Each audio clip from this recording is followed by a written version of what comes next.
This channel does not promote any violent, harmful, or illegal activities. All content provided by this channel is meant for an educational purpose only. কোনো রাগঢাক আর নয়, দিন গড়িয়েছে, বেলা গড়িয়েছে, সন্ধে হয়েছে, এক কথায় বলাই যায় বাংলায় পদ্ম ফুটেছে। আর কোনো রকম কোথাও কোনো ডাউট নেই এখনো পর্যন্ত, মোটামুটি এটা কার্যত পরিষ্কার হয়ে গেছে। কিন্তু ভবানীপুরে কি হবে? এই মুহূর্তে সব থেকে চর্চিত প্রশ্ন এটাই যে ভবানীপুরে কি হবে। ভবানীপুরে মুখ্যমন্ত্রী বনাম বিরোধী দলনেতা হেভিওয়েট লড়াইয়ের শেষে কি হবে? দ্বিতীয় রাউন্ডের শেষে এগিয়েছিলেন শুভেন্দু অধিকারী, কিন্তু তৃতীয় রাউন্ড থেকে এই মমতা বন্দ্যোপাধ্যায় এগোতে শুরু করেন। প্রতি দফায় এগিয়ে থাকার মার্জিন কিন্তু কমছে মমতা বন্দ্যোপাধ্যায়। আবার কি নন্দীগ্রামের পুনরাবৃত্তি হতে চলেছে, নাকি শেষ হাসি মমতা বন্দ্যোপাধ্যায় হাসবেন? বিস্তারিত দেখাবো ভবানীপুরের ওঠানামা। আপনাদের কয়েকটা তথ্য পর দিয়ে রাখি। প্রথম রাউন্ড শেষে ১,৯৯৬ ভোটে এগিয়েছিলেন মমতা বন্দ্যোপাধ্যায়। দ্বিতীয় রাউন্ড শেষে ১,৫৫৮ ভোটে এগিয়ে যান শুভেন্দু অধিকারী। তৃতীয় রাউন্ড শেষে ৮৯৮ ভোটে এগিয়ে যান মমতা বন্দ্যোপাধ্যায়। চতুর্থ রাউন্ড শেষে ৮,৪৮৪ ভোটে এগিয়ে যান মমতা বন্দ্যোপাধ্যায় চতুর্থ রাউন্ডের শেষে। পঞ্চম রাউন্ডের শেষে ১৬,০০০ অনেকটাই ১৬,৭০৬টি ভোটে এগিয়ে যান মমতা বন্দ্যোপাধ্যায়। ষষ্ঠ রাউন্ড শেষে ব্যবধান বাড়ে ১৯,৩৯৩ ভোটে এগিয়ে যান মমতা বন্দ্যোপাধ্যায়। সপ্তম রাউন্ড শেষে একটু কমে আসে ব্যবধানটা, ১৭,৩৭১ ভোটে এগিয়ে মমতা বন্দ্যোপাধ্যায়। অষ্টম রাউন্ড শেষে ১৬,৪৭৬ ভোটে এগিয়ে মমতা বন্দ্যোপাধ্যায়। নবম রাউন্ড শেষে ১৩,৮৪২ ভোটে এগিয়ে মমতা বন্দ্যোপাধ্যায়। দশম রাউন্ড শেষে ১২,১৩১ ভোটে এগিয়ে মমতা বন্দ্যোপাধ্যায়। একাদশ রাউন্ড শেষে ৯,৪৭৫ ভোটে এগিয়ে মমতা বন্দ্যোপাধ্যায়। দ্বাদশ রাউন্ড শেষে ৭,১৮৪ ভোটে এগিয়ে মমতা বন্দ্যোপাধ্যায়। ত্রয়োদশ মানে ১৩তম রাউন্ড শেষে ৫,৩৪৯ ভোটে এগিয়ে মমতা বন্দ্যোপাধ্যায়। অর্থাৎ ১৩ রাউন্ড শেষে মমতা বন্দ্যোপাধ্যায় আর শুভেন্দু অধিকারীর মধ্যে যে ব্যবধান ভোটটা ৫,৩৪৯। গতকালই শুভেন্দু অধিকারী বলেছিলেন ২০তম রাউন্ডেই তিনি জিতবেন, অর্থাৎ এখনো ৭টা রাউন্ড বাকি আছে। কি বলেছিলেন শোনাই। ভবানীপুরে আপনাকে আমি রেজাল্ট বলে দিচ্ছি। প্রথম ফার্স্ট রাউন্ড, সেকেন্ড রাউন্ডে আমার লিড থাকবে। থার্ড, ফোর্থ, ফিফথ রাউন্ডে মুসলমান গ্রুপ মমতা ব্যানার্জি লিড থাকবে। সিক্স, সেভেন্থ রাউন্ড থেকে আমি মেকআপ করতে শুরু করবো। ২০ রাউন্ডে আমি জিতবো। অর্থাৎ আপনার এগুলো ভাবার কোনো কারণ নেই। রাজা চট্টোপাধ্যায় এই মুহূর্তে আমাদের সঙ্গে রয়েছেন নিউজ রুম থেকে, আমাদের সহকর্মী। রাজা, ভোটটা তো অঙ্ক, মমতা বন্দ্যোপাধ্যায় অঙ্ক কষতে পারেন, শুভেন্দু অধিকারী অঙ্ক কষতে পারেন, কিন্তু এই রকম কোনোদিন দেখিনি কোনো পলিটিশিয়ান একেবারে অঙ্ক কষে বলে দিচ্ছেন যে কোন রাউন্ডে তার প্রতিপক্ষ এগোবে, কোন রাউন্ডে প্রতিপক্ষকে ছোবে, কোন রাউন্ডে তিনি নিজে এগোবেন। রাজা, দেখো, শুভেন্দু অধিকারী যেটা বলেছেন সেটা কতটা নিখুঁত হবে তা তো সময় বলবে, কিন্তু শুভেন্দু অধিকারীর এটা প্রেশার ট্যাকটিক। শুভেন্দু অধিকারী এই যে লপতে লপতে এবং দফায় দফায় বলেছেন যে ফার্স্ট রাউন্ডে উনি এগিয়ে থাকবেন, সেকেন্ড রাউন্ডে আমি এগোবো, তারপরে হ্যান হবে ত্যান হবে, লাস্টে উনি লিডটা করেছেন শেষ ভালো যার সব ভালো। অর্থাৎ উনি বলতে চেয়েছেন যে আমি 20th রাউন্ডে এসে দেখবেন আমি জিতে বেরিয়ে গেছি। এটা যেটা করেছে এটা হচ্ছে মেন্টাল প্রেশার। এমনিতেই শুভেন্দু অধিকারী যে ফাইনালি ভবানীপুরে দাঁড়াবেন এইটা তিনি কোনোদিন বলতেন, হয় আমাকে যদি দল দেয় দাঁড়াবো, কিংবা যদি অন্য কাউকে দাঁড়া, কিন্তু মমতা বন্দ্যোপাধ্যায়কে হারাবো। ফলে তখন থেকেই দ্য গেম ওয়াজ অন, এই যে প্রেশার গেম ওয়াজ অন, উনি তখন থেকেই প্রেশার বিল্ডিং সাইকোলজিতে চলে গেছিলেন। এখন যেটা দাঁড়িয়েছে কিছুটা নন্দীগ্রামের সঙ্গে আমরা মিল খুঁজে পাচ্ছি ২০২১-এর নন্দীগ্রামের সঙ্গে। তফাৎটা কোথায়? ২০২১-এর নন্দীগ্রাম ছিল মমতা বন্দ্যোপাধ্যায় যখন গিয়ে ২ ঘন্টা ওই বয়ালের বুথে, যেটা আমি এবার আবার ভিজিট করে এলাম নন্দীগ্রাম কভার করতে গিয়ে, সেখানে উনি ২ ঘন্টা গিয়ে প্রায় ধর্ণা দিয়েছিলেন। সেই জায়গাটা ছিল ভোটের দিন। আর আজকে উনি সাখাওয়াত মেমোরিয়ালে সশরীরে পৌঁছে গেছেন। আজকে হচ্ছে রেজাল্টের দিন। দিন দুটোর তফাৎ, কিন্তু টেনশন একই রকমের। দেখো, পশ্চিমবঙ্গের জনাদেশ মানুষ জেনে গেছেন, কিন্তু ভবানীপুরে কি হতে চলেছে সেইটা বোধহয় তার থেকেও বেশি, আরো বেশি মানে চিত্তাকর্ষক হতে পারে। নজর থাকবে, সঙ্গে থাকো রাজা।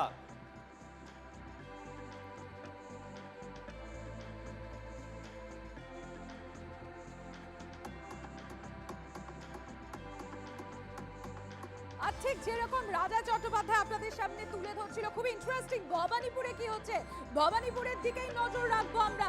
সেখানে সাখোয়াত মেমোরিয়ালে সেখানে চলছে কাউন্টিং এবং সেই কাউন্টিং সেন্টারে ইতিমধ্যেই পৌঁছে গিয়েছেন মমতা বন্দ্যোপাধ্যায় এমনকি শুভেন্দু অধিকারীও। মমতা বন্দ্যোপাধ্যায় তিনি অভিযোগ করছেন যে তৃণমূল কংগ্রেসের যে কাউন্টিং কর্মী ছিল তাকে মারধর করা হয়েছে। কি সিচুয়েশন সেখানে আমরা জানবো, একবার নজর রাখি সেই ছবির দিকে।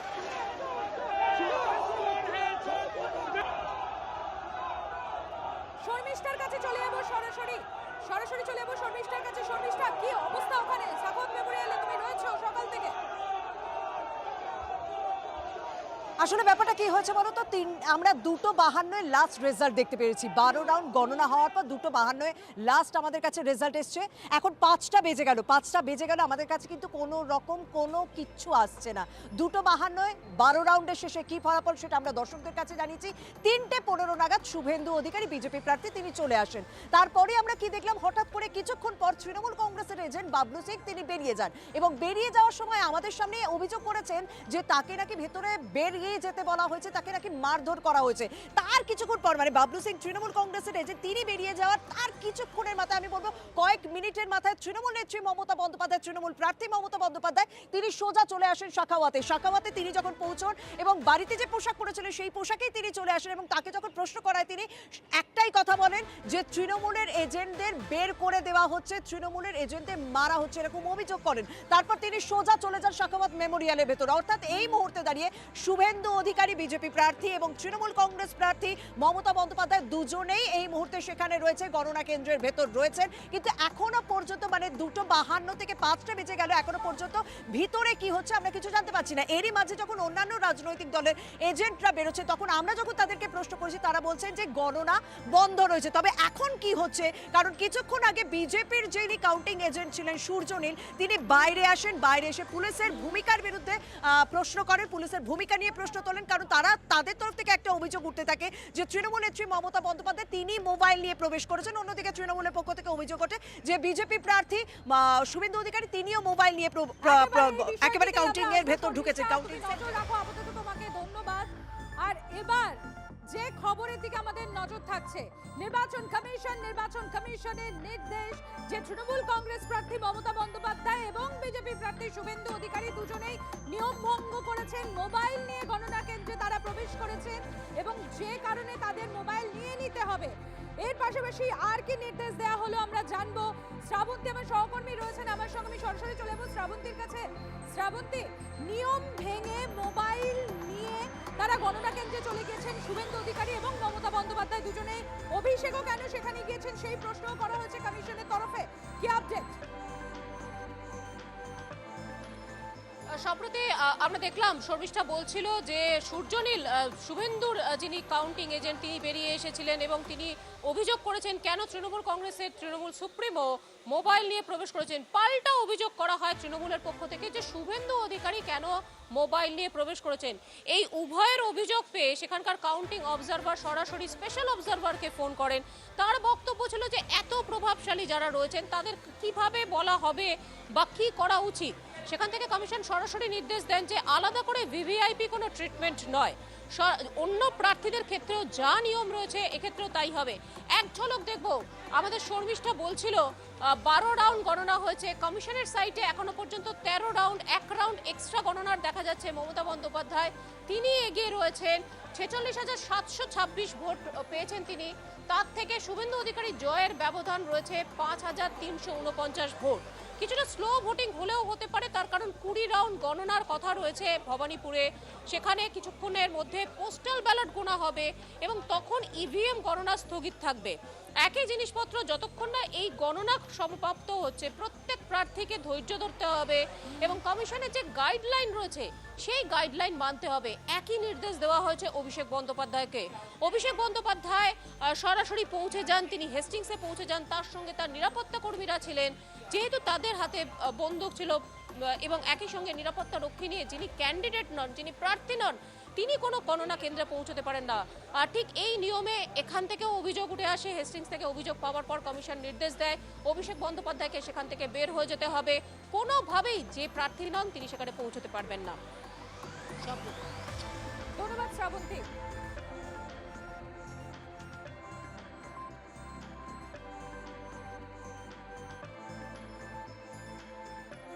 দেখুন, ভবানীপুরে মুখ্যমন্ত্রী বনাম বিরোধী দলনেতা এমন লড়াই ভূভারতে এই প্রথম হচ্ছে। গতবার শুভেন্দু অধিকারী নন্দীগ্রামে মমতা বন্দ্যোপাধ্যায়কে হারিয়েছিলেন, কিন্তু শুভেন্দু অধিকারী তখন অপোজিশন লিডার ছিলেন না।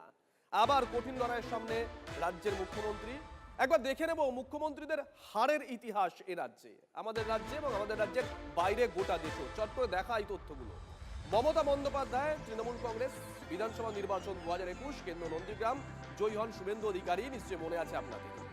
বুদ্ধদেব ভট্টাচার্য 11 পরিবর্তনের নির্বাচন, সিপিআইএম প্রার্থী, যাদবপুর কেন্দ্র থেকে হেরে গেছিলেন তিনি, জয়ী হয়েছিলেন তৃণমূল কংগ্রেসের মনীষ গুপ্ত। প্রফুল্ল চন্দ্র সেন কংগ্রেস বিধানসভা নির্বাচন 1967 কেন্দ্র আরামবাগ, জয়ী হন অজয় মুখোপাধ্যায় বাংলা কংগ্রেসের। ঐতিহাসিক সেই লড়াই নিশ্চয়ই মনে আছে আপনাদের। এ রাজ্যের উদাহরণ দিলাম, অন্যান্য রাজ্যের উদাহরণ দিই। নবীন পট্টনায়ক 2024 সালে বিধানসভা নির্বাচনে তিনি কান্তাবাজি কেন্দ্র থেকে পরাজিত হন, জয়ী হয় বিজেপি। কে চন্দ্রশেখর রাও বিআরএস, তিনি 2023-এর বিধানসভা নির্বাচনে কামারেড্ডি থেকে পরাজিত হন, জয়ী হন কে ভি রমন রেড্ডি। চরণজিৎ সিং চান্নি 2022-এর বিধানসভা নির্বাচনে চামকৌর ভাদৌর কেন্দ্র থেকে তিনি পরাজিত হন, জয়ী হন আম আদমি পার্টির, তিনি প্রার্থী ছিলেন তিনি। পুষ্কর সিং ধামি, তিনি 2022-এর বিধানসভা নির্বাচনে খাতিমা উত্তরাখণ্ডের খাতিমা পরাজিত হন, জয়ী হয় কংগ্রেস প্রার্থী। হরিশ রাওয়াত 2017 বিধানসভা নির্বাচনে হরিদ্বার গ্রামীণ কেন্দ্র থেকে তিনি পরাজিত হয়েছিলেন, বিজেপি জয়ী হয়েছিল। শীলা দীক্ষিত কংগ্রেসের দীর্ঘদিনের পলিটিশিয়ান, দিল্লি শাসন করেছেন, 2013-তে তিনি পরাজিত হন নয়াদিল্লি কেন্দ্র থেকে। অরবিন্দ কেজরিওয়াল আম আদমি পার্টির সুপ্রিমো, জয়ী হন। শিবু সোরেন পাশের রাজ্য, সেখানে তিনি পরাজিত হয়েছিলেন 2009 সালে তামার কেন্দ্র থেকে, ঝাড়খণ্ড পার্টি জয়ী হয়। জয়ললিতা 1996 বিধানসভা নির্বাচনে তিনি পরাজিত হয়েছিলেন, জয়ী হয়েছিলেন ইজি সুগাভানাম ডিএমকের। রাজার কাছে আরো একবার যাব। রাজা, এর আগে আমাদের পশ্চিমবঙ্গ বলো বা ভারতবর্ষ বলো, বিভিন্ন জায়গায় মুখ্যমন্ত্রীরা পরাজিত হয়েছেন, এমন ইতিহাস রয়েছে। Mamata Bandyopadhyay sitting chief minister হিসেবে 21-এ পরাজিত হয়েছিলেন, কিন্তু এবার যে লড়াইটা হচ্ছে সেটা তো ভূভারতে প্রথম, একজন মুখ্যমন্ত্রী আর একজন অপোজিশন লিডার। রাজা, দেখো, সেটা তো বটেই, এটা তো এখন দেশ দুনিয়া জেনে গেছে, কিন্তু যেটা আরো বেশি ইন্টারেস্টিং এই মুহূর্তে, এটা হচ্ছে মুখ্যমন্ত্রী মমতা বন্দ্যোপাধ্যায়ের ভবানীপুর হচ্ছে হোম টার্ফ, এটা হচ্ছে তার হোম গ্রাউন্ড। তিনি নন্দীগ্রামে আগেরবার লড়তে গিয়েছিলেন ঠিকই, এটাও ঠিক যে রাজ্যের বহু কেন্দ্র থেকে জেতার ক্ষমতা তার আছে, সেটা নিয়ে কোনো বিতর্ক নেই। তিনি বলেন যে আমি বাংলায় 294টা সিটে আপনারা জিতছেন, আপনারা প্রার্থী দিয়েছি, ধরে নিন আমি সব জায়গায় লড়ছি, এটা তিনি একাধিকবার বলেন।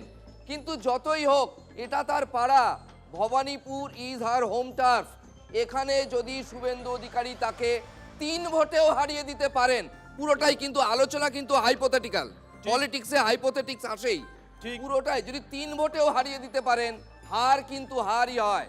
তার কোনো মানে এটাই Bhabanipur is her last resort. তার দল হেরে গেছে, তিনি জেনে গেছেন, কিন্তু তিনি যদি নিজে পরাজিত হন তাহলে তুমি 11 থেকে মমতা বন্দ্যোপাধ্যায়ের বিষয়টা দেখো। রাজা, 11 মমতা বন্দ্যোপাধ্যায় কন্টেস্ট করলেন না, প্রত্যেকটা কেন্দ্রে তিনি যাবেন, তিনি প্রচার করবেন, সেই কারণে পরবর্তীতে বাই ইলেকশন জেতেন। 16তে কন্টেস্ট করেছিলেন, 21-এ তিনি কন্টেস্ট করলেন। তুমি যে কথা বলছিলে, এও ম্যাচ খেলতে গেছিলেন তিনি, শুভেন্দু অধিকারীর গড়ে গিয়ে তাকে চ্যালেঞ্জ করলেন এবং রেজাল্ট আমরা দেখলাম, পরবর্তীতে ভবানীপুর থেকে বাই ইলেকশনে জয়লাভ করলেন। আর এবার দেখো, শুভেন্দু অধিকারীকে বিজেপি আগে প্রার্থী করেছে, ভবানীপুরে ডিক্লেয়ার করে দিয়েছে। মমতা বন্দ্যোপাধ্যায় তারপরে যখন প্রার্থী ঘোষণা করলেন, তখন তিনি জানালেন তিনি ভবানীপুর থেকে কন্টেস্ট করছেন। এক্স্যাক্টলি, দেখো আমাদের কাছে যেটুকু খবর, এটা মমতা বন্দ্যোপাধ্যায় বা তার দল, তারা খুব বেশি শিওর ছিলেন না যে সত্যি শুভেন্দু অধিকারী সেখানে মুখে বলছেন বটে দাঁড়িয়ে যাবেন এবং এই যে 2 কেন্দ্রে দাঁড়ানোর চ্যালেঞ্জটা নিয়ে নেবেন, এইটা হয়তো তৃণমূল নেত্রী নিজেও হয়তো বুঝতে পারেননি, আমি জানি না, তার সঙ্গে তো আমার এই ব্যাপারে কোনো কথা হয়নি, এটা আমাদের অনুমান। কিন্তু প্রশ্ন হচ্ছে, মমতাকে এখন এই সিটে জিততেই হবে, আদারওয়াইজ লং টার্মে মমতা বন্দ্যোপাধ্যায় তার যে উইনার চ্যাম্পিয়ন, এই যে সুনাম অর্জন করেছেন গত 40-45 বছরের রাজনীতিতে, সেইটা ধূলিসাৎ হয়ে যাবে যদি তিনি 1 ভোটে হেরে যান। আর 7টা রাউন্ডের অপেক্ষা। রাজা, অবশ্যই আমাদের সেদিকে নজর থাকবে। আর 7টা রাউন্ডের অপেক্ষা, তারপরেই ক্লিয়ার হয়ে যাবে ভবানীপুরের রেজাল্ট।